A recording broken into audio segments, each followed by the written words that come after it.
At 4 in the afternoon, two structural engineers came down from the 5th floor of a department store in Seoul and told the men who owned it to empty the building. Not tomorrow, not after closing. Right then, the owners went into a meeting room instead. They talked about the takings. It was a Thursday in June. The aisles were full and shutting the doors meant losing a day of money. Someone at that table said the word evacuate and it was voted down. Then the men who ran the company walked out to the front entrance, got into their cars, and left. No announcement was made, no bell, nothing. The escalators kept running. On the first basement level, a 19-year-old clerk named Park Seung-hyun was folding children's clothes, and she had no idea any of it had happened. The building had less than 2 hours left. To understand how it got to that afternoon, you have to go back 8 years to a hole in the ground in the richest new district in Seoul, and a set of drawings nobody was allowed to argue with. In 1987, Seoul was going up faster than almost any city on earth. South Korea had gone from a war-flattened country to an economy the rest of the world was suddenly nervous about. And it had done it in a little over 30 years. The Olympics were coming. Cranes stood over every district south of the Han River. Seocho-dong was one of those districts. New money, wide roads, apartment towers, rising on ground that had been fields inside living memory. And on a plot of land in Seocho-dong, a company called Sampoong began digging.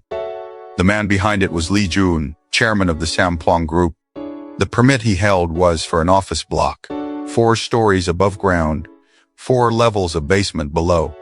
That is what the ground was surveyed for. That is what the frame was designed for. It is not what got built.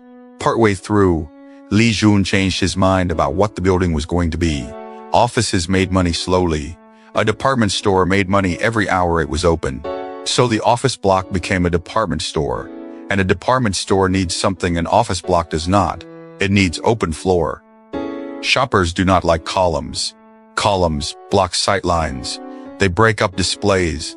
They get in the way of escalators. So the design was changed to what engineers call flat slab construction. Floors resting straight on top of the columns, with no beams running between them. It is a normal way to build. It is also an unforgiving one. In a building with beams, load has somewhere to travel. It spreads out. A weak spot has neighbors. In a flat slab, the load comes down onto the top of each column and stops there, concentrated in a ring of concrete not much wider than the column itself. Push hard enough on that ring, and the column does not bend, and it does not buckle. It punches straight up through the floor like a pencil going through a sheet of paper. Engineers have a name for that punching-shear. Hold on to the phrase, because everything that happened on the 29th of June 1995 happened inside it. The company hired to build the foundation and supervise the work was Woosung Construction. Woosung looked at what Lee Joon wanted done to the frame, and refused. The columns were the problem. The design called for support columns, 80 centimeters across. Lee's version cut them to 60. That is a quarter off the width and far more than a quarter off the strength. On a frame where the columns were already being asked to stand about 11 meters apart, some columns were not thinned at all. They were simply deleted to make room for escalators, and shop floor Woosung would not put its name on it. So Lee Joon fired them. He handed the job to Sampoong's own construction arm, and the work carried on. Of every name in this story, Woosung Construction is the only one that walks away clean, a company that said no and lost the contract for saying it.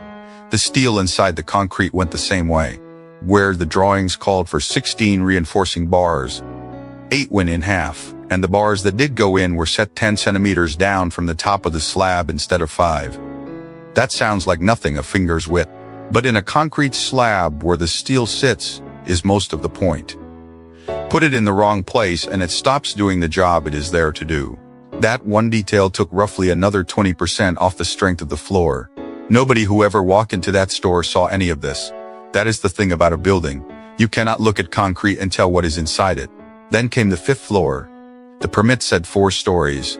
Lee Joon built 5. The extra level was never approved, and it was never in the calculations that decided how thick the columns underneath it needed to be. It was drawn up as a roller skating rink. What got built instead was a row of 8 restaurants. Korean restaurants of that period were floored with ondol, traditional underfloor heating, run through a bed of concrete. To lay ondol across 8 restaurants, They poured a heating slab 1.2 meters thick, 4 feet of solid concrete sitting on a building that had already had a quarter cut off its columns and half its steel left out. That weight never moved. It never went home at closing time, just pressed down every hour of every day. For years, the National Archives of Korea later put the load on that roof structure at 345 kilograms per square meter. The design value was 90, nearly 4 times what the building had been drawn to carry, and it was still standing. That is the part people find hardest to believe. And it is the part that explains everything that came after. The building did not fall down when they finished it. It did not fall down the year after it opened. And it filled with people, and it made money. Every day it stayed up was another day of proof that the men who cut those columns had been right, and the engineers had been fussing. By 1989, the conversion was complete, and Sampoong became one of the places in Seoul. You went when you had money to spend, marble and mirrors, imported goods, a supermarket in the basement, restaurants at the top. On a busy weekend, the aisles were shoulder to shoulder, and underneath all of it 20 seconds of physics, waiting for a reason. The reason arrived in 1993, and it arrived because of noise. Bap on the roof sat 3 air conditioning cooling towers together, weighing around 45 tons. They ran hard in summer, and they were loud, and the residents in the apartments across the street complained. So Sampoong agreed to move them to the other side of the roof. There is a correct way to move 45 tons of machinery across a roof. You bring in a crane, you lift it, you set it down. That costs money, and it needs street closers and permissions and a schedule. What they did instead was drag them. They put the cooling towers on rollers and pulled them across the roof slab, 45 tons grinding along inch by inch over concrete that had never been designed to have anything like that moving on it. And the route they dragged them along ran directly over a column near the middle of one wing. On the structural drawings, that column has a name, 5E. Nobody wrote a report about it. The towers reached their new position, they were switched back on, and they went back to humming. But a slab that has been loaded far past its design and then scraped with 45 tons does not forget. Concrete cracks quietly. It cracks in places you cannot see in the ring of material around a column head, where all the load is trying to get through. 2 years later, the cracks came up through the floor tiles. They showed first in the ceiling of the 5th floor. Above, the restaurant staff noticed them. Diners noticed them. The management response was to close the 5th floor off and move the restaurant operations, and to say nothing to anybody below, not the shoppers, not the clerks, not the city. A crack in a ceiling is easy to explain away, and it was explained away, which brings us to the morning of Thursday, the 29th of June, 1995. It was hot. The store opened as normal. Park Seung-hyun came in for her shift on the first basement level. Children's clothing. Somewhere in the building that morning, so did Yoo Ji-hwan, a teenage sales clerk. So did Choi Ma-young-suk, 21 years old, working part-time. None of the 3 of them worked on the 5th floor, and all 3 of them are in this story for the same reason. Because early that morning, the cracks on the 5th floor got dramatically worse. Not slightly, not gradually, in hours.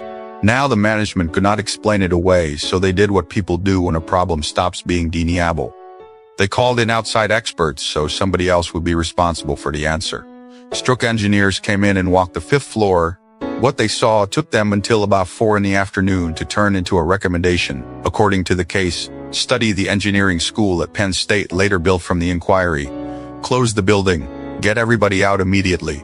That is the moment the story turns, and it is worth being precise about what happened next. Because it was not confusion, it was not a warning that got lost on the way up. The warning was delivered in person to the men with the authority to act on it. An emergency board meeting was called. Directors in that room proposed evacuating the staff and the customers. Lee Joon refused. The store was full.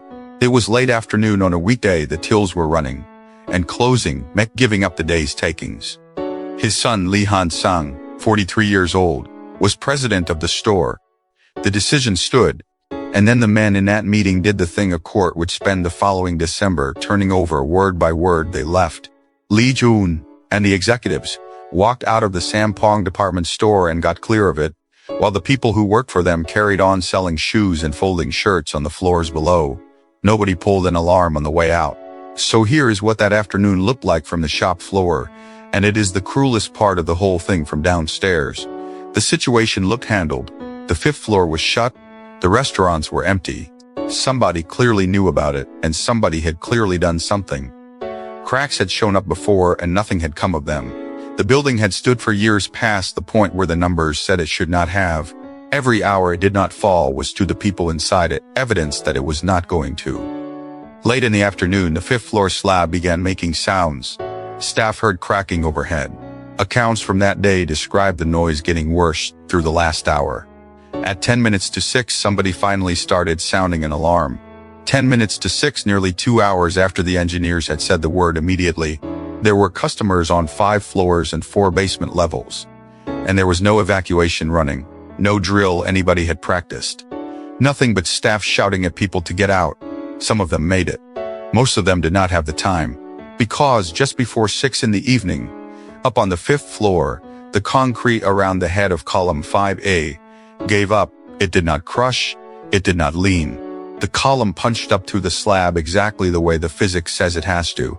And in that instant, the 5th floor stopped being a floor. Everything that had been sitting on it went down at once. The restaurants, the heating slab, 1.2 meters of solid concrete, the roof structure, the cooling towers, all of it dropping onto the 4th floor. The 4th floor had been built to hold shoppers and shelving. It was now being asked to catch a building. It took about a second. Then 4 and 5 went down together onto the 3rd and the 3rd onto the 2nd, and the mass got heavier and faster at every level it took. Engineers call this progressive collapse. It is a chain reaction, and once it starts, there is nothing in an ordinary building that can stop it. There was no basement floor strong enough to be the bottom. The wing went the whole way down. 5 stories above ground, driven into 4 levels of basement below from the first sound to the last. It took somewhere around 20 seconds. 20 seconds is not fast enough to be merciful. It is long enough to look up, long enough to start running, long enough to understand outside. People on the street watched half of a department store drop out of the skyline. A gray column of dust went up over Seocho-dong and hung there in the summer air. When it thinned, one of the store's 2 wings was gone, and where it had been there was a crater of folded concrete, stacked flat like paper under those slabs, were hundreds of people. The first re-immerse were whoever was nearest. Shopkeepers, office workers, taxi drivers, who left their cars in the road, then the fire service, then soldiers, then heavy equipment, and then within hours ordinary Seoul citizens turning up on their own to dig and queuing at hospitals to give blood.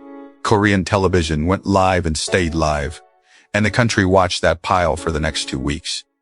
Here is the thing about a pancake collapse, and it is the only reason this story has anybody left alive in it. When slabs come down flat and land on shelving, on stock, on stairwells, on the edges of counters, they do not always land level. They tilt, and where they tilt they leave gaps. Voids the size of a car boot. Voids the size of a wardrobe. Rescue crews spent 17 days looking for those gaps. Over that time, 38 people were brought out of the rubble alive. Some of them came out in groups.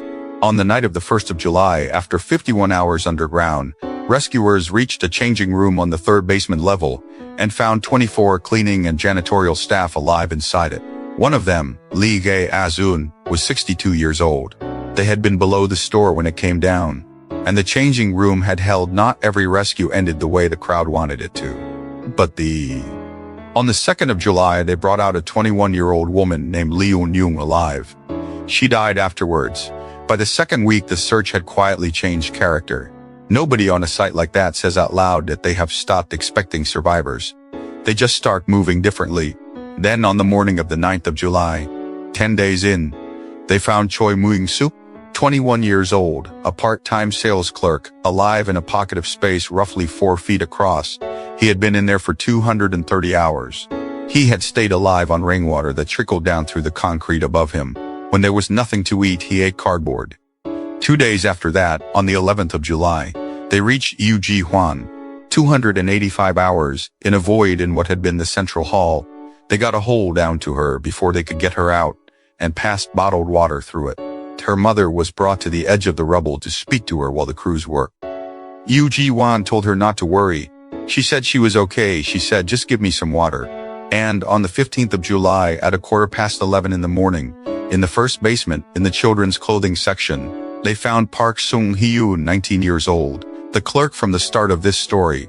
377 hours and 20 minutes underground, more than 2 weeks. She had one scratch on her leg. The doctors who examined her could not fully explain her condition. Weak, dehydrated, and otherwise stable. What, she asked when they got her out, was what day it was. She thought about 5 days had passed. She had been under a collapsed department store for over 2 weeks, in the dark with no way to count, and her mind had given her 5 days. She was the last person found alive. The search carried on after her, and it did not find anybody else. When the counting was finished, the official Korean figures were 502 dead, 6 people never found, and 937 injured.